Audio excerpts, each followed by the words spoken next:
আপনারা সকলেই মুর্শিদাবাদ ইতিহাস উৎসব পরিবারের আপনজন। মুর্শিদাবাদ ইতিহাস উৎসবের এই উদ্যোগের সঙ্গে আপনারা সরাসরি যুক্ত হতে চাইলে নিঃসংকোচে এখানে ইতিহাস উৎসবের অফিসে এসে আপনাদের নাম, ঠিকানা ও ফোন নাম্বার দিন, অথবা ইতিহাস উৎসবের ফোন নাম্বারেও আপনারা যোগাযোগ করতে।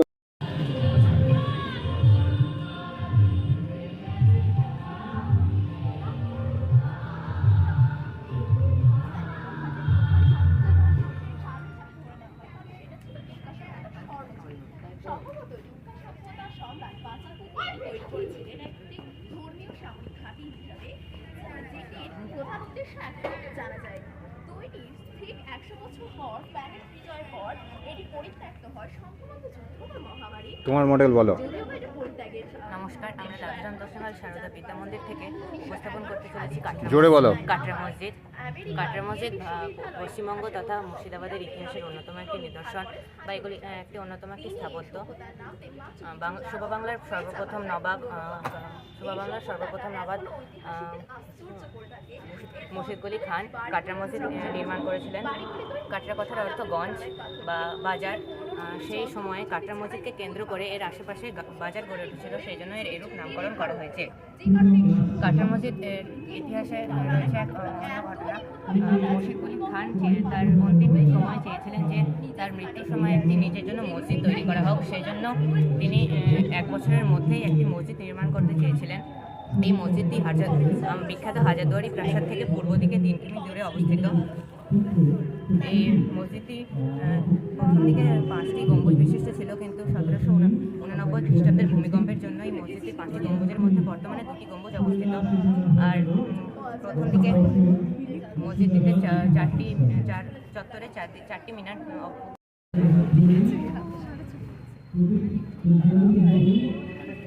তোমরা একটু বলো তো, তোমাদের এই যে মডেলটা বানিয়েছো, এই মডেলটা কোন স্কুল থেকে তোমরা কিভাবে বানিয়েছো একটু বলো। আমরা কাশেশ্বরী থেকে এসেছি, ক্লাস 9-এ পড়ি আমরা সকলে। আমরা দুটো মডেল বানিয়েছি, একটা হলো মুর্শিদাবাদের ইতিহাসের সঙ্গে জড়িত কাঠগোলা বাগান, আর একটা আমাদের কাঠগোলা বাগানের এই যে তোমরা মডেলটা বানিয়েছো, এটাকে কি বলা হয়? বাগানবাড়ি পাশে পুকুরের উপরে কি এটা কি? এটা রাজবাড়ি। অ্যাকচুয়ালি এটা মানে পুকুরে স্নান করে উঠে রানীরা এই রাজবাড়িতেই তারা বসবাস করতো এবং তাদের যত সমস্ত যে জলকেলি বলো আর কি, সেগুলো করতে হয়। তার মডেলটা তোমরা এখানে তুলে ধরেছো। ডিটেলসটা বলো একটু শুনি। মুর্শিদাবাদের ইতিহাস অত্যন্ত ঐতিহ্যপূর্ণ। মুর্শিদাবাদের নবাবী আমলে যে স্থাপত্য এবং ভাস্কর্য কতটা অপরূপ সুন্দর ছিল, সেটার অন্যতম একটি নিদর্শন হলো আজকের আমাদের এই কাঠগোলা বাগান বাড়ি। এটা মূলত 1780 থেকে 1873 খ্রিস্টাব্দের মধ্যেই তৈরি হয়েছে। আনুমানিক 35 বিঘা জমির ওপরে তৈরি করা হয়েছে, যেটা রাজস্থানের জৈন পরিবারের লক্ষ্যপতি সিং দুবর এটি তৈরি করেছিলেন মূলত তার মায়ের পুজোর জন্য। এই কারণে এখানে একটি আদিনাথের মন্দিরও তৈরি করা হয়েছে, যেটা 1933 খ্রিস্টাব্দে তৈরি, যেখানে 900 বছর পুরনো আদিনাথের শ্বেত পাথরের মূর্তি আছে। এখানে এছাড়া মাছের সমাধিও দেখতে পাওয়া যায়, কারণ জৈন ধর্ম সম্প্রদায়ের মানুষের কাছে মাছ অত্যন্ত পবিত্র জীব, তাই মাছ মারা গেলে তাদেরকে সমাধিস্থ করে রাখা হয়। এখানে ফরাসি এবং বাংলা স্থপতিদের কাজের মিলন ঘটেছে, যে কারণে এইটা স্থাপত্য এবং ভাস্কর্যের কাজ অপূর্ব সুন্দর এবং অতুলনীয়। এছাড়া এখানে আমরা দেখতে পাই মার্কারি গ্লোব এবং আরও অন্যান্য ঐতিহ্যপূর্ণ স্থান। এটা বর্তমানে একটি জাদুঘরে পরিণত হয়েছে। এটি মূলত মার্কারি, একটু ডিস্টার্ব করলাম মাঝখানে, মার্কারি গ্লোবটা কি এখনো অস্তিত্ব রয়েছে, না তার কাজ চলছে, না বন্ধ রয়েছে? মার্কারি গ্লোব যেটা মন্দিরের মাঝখানে যেটা দেখবে একটা গ্লোবসের মতন, যেটা অ্যাকচুয়ালি বাইরেকার শত্রুদেরা যারা ভেতরে এসে আক্রমণ না করতে পারে তার জন্য ওখানকার যারা পুরোহিত বা যারা রক্ষাকর্তা তারা ওইটার উপর লক্ষ্য রেখে বুঝতে পারতো যে তারা বাইরে থেকে কেউ নজরদারি করছে কি না। সেটা কি তার অস্তিত্বকে এখনো টিকিয়ে রেখেছে, না ওটা নষ্ট হয়ে গেছে? এটা কি তোমরা কি জানো? একটু ওইটা অ্যাকচুয়ালি কোনো এক দাসী এটা ছাই দিয়ে মাজতে গিয়ে ওইটার যে কার্যকারিতা অনেকটাই নষ্ট হয়ে গেছে, তবুও মানে প্রদর্শনীমূলক হিসেবে এখনো টাঙিয়ে রাখা হয়েছে। ওকে, তোমার নামটা যদি একটু বলো। রাহাত আঞ্জু। আর তোমার নামটা? বিজয়া দাস। ধন্যবাদ, খুব সুন্দর করেছো তোমরা মডেলটা। তোমরা সবাই একত্রিত, তোমরা যেটা এখানে আছো সবাই তারা প্রত্যেকে এটাকে তৈরি করেছো। আপনি আপনার জ্ঞানের মধ্যে থেকে আমাদের মধ্যে একটু সঞ্চার করলে তার জন্য অত্যন্ত কৃতজ্ঞ আমরা। আচ্ছা, ওয়েলকাম, ধন্যবাদ। আচ্ছা, দেখছি আমি একটু পরে দিচ্ছি।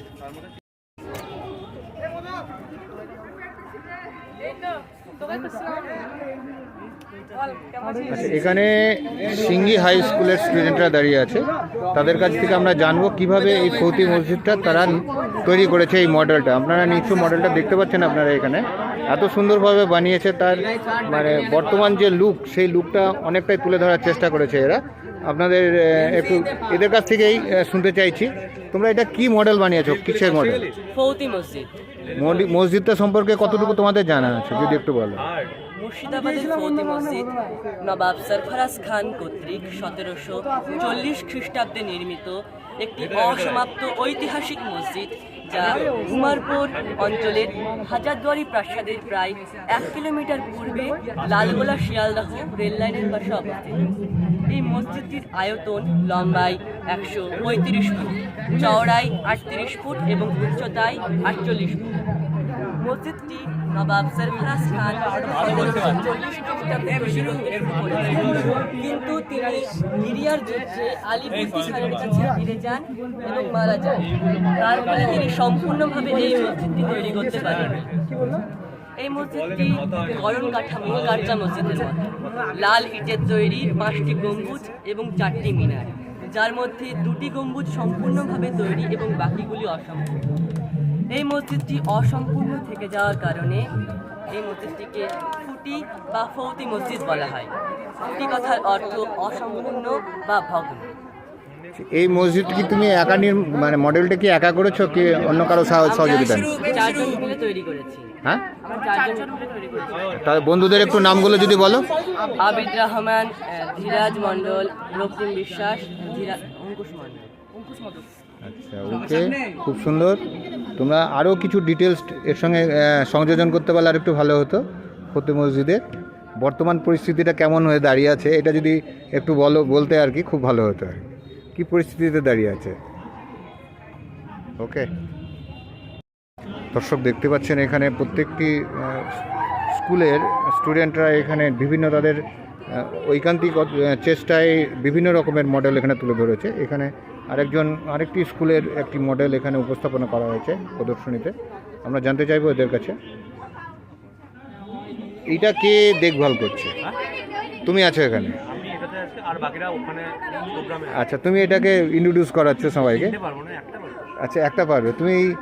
এই যে এখানে একটি মডেল দেখা যাচ্ছে আর কি, এটা সম্পর্কে আমি জানতে চাইবো। তোমার নামটা যদি একটু বলো। আমার নাম রূপম সাহা, কোন স্কুল থেকে? রাজা রামকৃষ্ণ মিশন। একটু যদি বলো তোমার এই মডেলটি সম্পর্কে।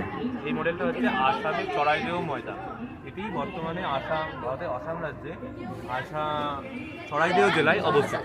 যেখানে আমরা এটা হচ্ছে আসামের অহোম রাজারা তাদের সমাধিক্ষেত্র। তারা এখানে মিশরের পিরামিডের মতো একটা সমাধি তৈরি করতে যেত, এরকম তৈরি করেছে।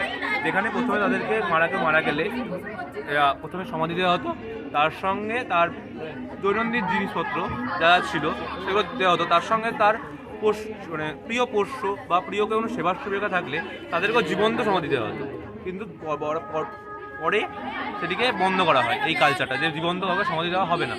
এখন এটি প্রথমে সমাধি দেওয়ার পর একটা স্কোপ করা হতো এবং সুড়ঙ্গ রাখা হতো, তারপরে মাটির ঢিবি তৈরি করে তার উপরে একটি মন্দির তৈরি করা হতো। মানে মন্দির মানে কি, ওখানে তার আত্মার শান্তি করার জন্য পুজো হবে। এবার চারিদিকে পাঁচিল দেওয়া থাকতো। এখানে এটা ব্রিটিশরা আসার পর ব্রিটিশরা অনেক ময়দান ধ্বংস করে দেয়। বর্তমানে এএসআই 99টি ময়দান চিহ্নিত করতে পেরেছে এবং তার মধ্যে 30টা সংরক্ষণ করছে। একটু ব্রেক করছি। তোমার কি জানা আছে যে অম রাজা বা অসম রাজা যারা ছিলেন আর কি, তাদের সঙ্গে প্রচুর পরিমাণে যুদ্ধ করতে হতো জলদস্যুদের সঙ্গে, যেটা ব্রহ্মপুত্র নদের উপর দাঁড়িয়ে তাদের যে রাজত্ব চলেছিল আর কি। যেহেতু জলদস্যুদের উপর তাদের প্রচুর আক্রমণ হতো আর কি, তার জন্য তাদের একটা বাহিনী তৈরি করেছিলেন। সেই বাহিনীর উপর তাদের উপর যে টর্চারিংটা হতো, সেই জলদস্যুদেরকেই অ্যাকচুয়ালি এখানে সমাধিস্থ করা হতো। এটা কি তোমার জানা আছে? আচ্ছা, অনেক সংগ্রহ করেছো, অনেক তথ্য সংগ্রহ করেছো, খুব ভালো লাগলো শুনে। এটা 2024 সালে এটাকে ইউনেস্কো ওয়ার্ল্ড হেরিটেজ সাইট হিসাবে করেছে। ধন্যবাদ। বর্তমান পরিস্থিতিটাও জানতে পারা গেল। আর এই যে গেটটা, তোমার কি একটু জানা আছে কি এই যে গেটটা? বুলন দরওয়াজা। Thank you. ওকে, পাশাপাশি আরেকটি আমরা মডেল দেখতে পাচ্ছি এখানে এসছে মনিন্দরনগর গার্লস হাই স্কুলের কাশিম বাজারে।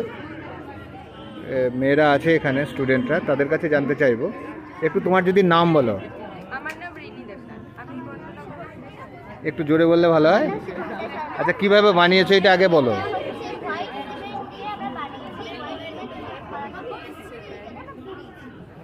আচ্ছা, অসাধারণ একটা দেখতে পাচ্ছেন, এটা হোয়াইট। হ্যাঁ,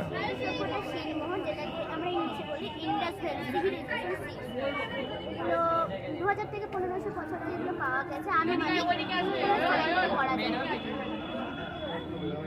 এগুলো 2000টি সিংহ পাওয়া গেছে। আর এগুলোর মধ্যে এইটা কি যেটা করেছো তোমরা, এটাকে কোন সভ্যতার ইয়ে থেকে পাওয়া সিন্ধু? ইয়েস, একদম একদম একদম একদম। আর এটা হচ্ছে পশুপতি আলিশি, যেটাকে আমরা বলি প্রোটোসিভা বলা হয় আচ্ছা, এটাকে।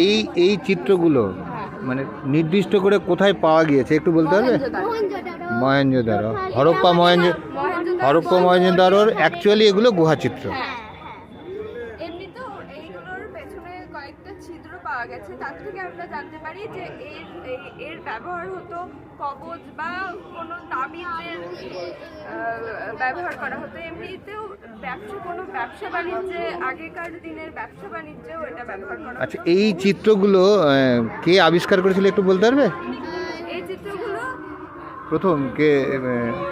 এগুলো আমাদের একজন বাঙালি প্রত্নতত্ত্ব। ইয়েস, একদম কারেক্ট।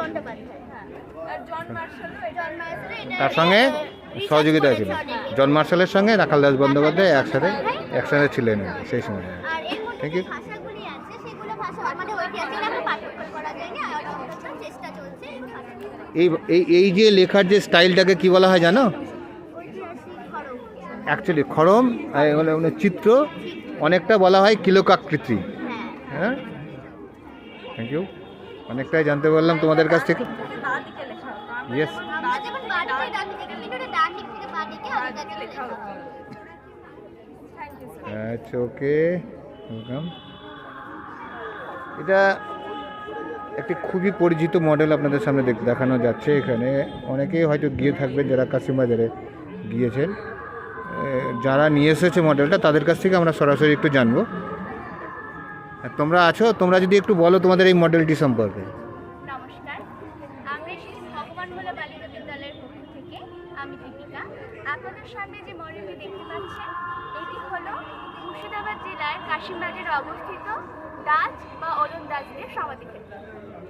আমরা তো সবাই জানি যে হাজারদুয়ারি প্যালেস, কাটরা মসজিদ, আরও অনেক কিছু, কিন্তু এটা একটা নতুনত্ব এবং এটা আমাদেরকে অনেক অজানা, পর্যটকদের কাছে অজানায় থেকে যায়। তাই এগুলো আপনাদের সামনে তুলে ধরার জন্য চেষ্টা করছি।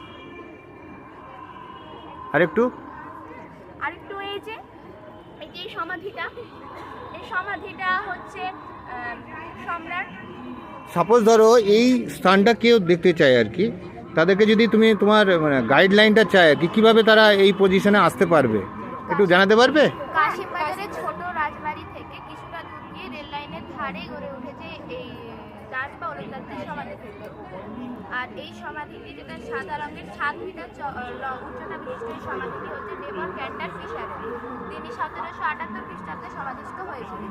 আচ্ছা, কেউ যদি আসতে চায় বাইরে থেকে, বলা যেতে পারে যদি ট্রেন রাস্তায় আসে তাহলে কাশিমবাজার স্টেশনে যদি নামে তাহলে একদম ঠিক তার পাশেই, রেলগেটের পাশেই দেখতে পাবে এই সমাধিস্থলটায়, কিছুটা দূরে দেখতে পাবে, তাই না? আর যদি বাস রুটে আসে তাহলে বহরমপুর বাস স্ট্যান্ডে নেমে ওখান থেকে অটো কিংবা কোনো রিক্সার এই পজিশনে আসতে পারবে বলে। ধন্যবাদ, খুব সুন্দর। এবং দর্শক আপনারা দেখতেই পাচ্ছেন এখানে এত সুন্দর করে এই জায়গাটা তুলে ধরেছে। সত্যি সত্যি খুবই অবহেলিত জায়গায়, এখনও তেমনভাবে কোনো সরকারের পক্ষ থেকে কোনো রক্ষণাবেক্ষণের ব্যবস্থা নেই। কিছু মানুষ এখানে আসেন, তারা তাদের নিজস্ব উদ্যোগে এবং তাদের কিছু হয়তো মানুষের লোকজনের কথা শুনে এখানে এসে তারা প্রদর্শনিত করে। ধন্যবাদ। এখানে একটা বড় মডেল দেখতে পাচ্ছি আমরা। এই মডেলটা একটু আগে আপনাদের দেখাই, তারপর একটু জানতে চাইব যে নবাব বাহাদুর ইনস্টিটিউশন, নবাব বাহাদুর স্কুল ভবন যে সুন্দর করে বানিয়েছেন তাদের কাছে। এই যে স্কুলটা বানানো হয়েছে, কেউ আছেন কে মডেলটি? কেউ আসেননি। আপনারা যদি লালবাগে গিয়ে থাকেন দেখতে পাবেন এই স্কুলটার পরিচিতি। অ্যাকচুয়ালি এটা নবাব বাড়ি। এখানে খুব সুন্দরভাবে তুলে ধরানোর চেষ্টা হয়েছে এই মডেলটিকে। আজকে আমরা যে পজিশনে আছি এই পজিশনটা ঐতিহাসিক মেলা প্রাঙ্গণে আমি এই মুহূর্তে উপস্থিত আছি। মুর্শিদাবাদ ইতিহাস উৎসব নামে পরিচিত এই মেলাটি। এখানে বিভিন্ন স্কুল কলেজের ছাত্রছাত্রীরাও রয়েছে এবং তাদের মডেল এখানে তুলে ধরার চেষ্টা করেছে। বিগত কয়েক বছর ধরে এটা চলছে। মুর্শিদাবাদ ডিস্ট্রিক্টের কিছু বিশিষ্ট মানুষের উদ্যোগে এই মেলাটি বা এই উৎসবটি আয়োজিত করা হচ্ছে এবং এটি অ্যাকচুয়ালি অডিটোরিয়ামে হতো।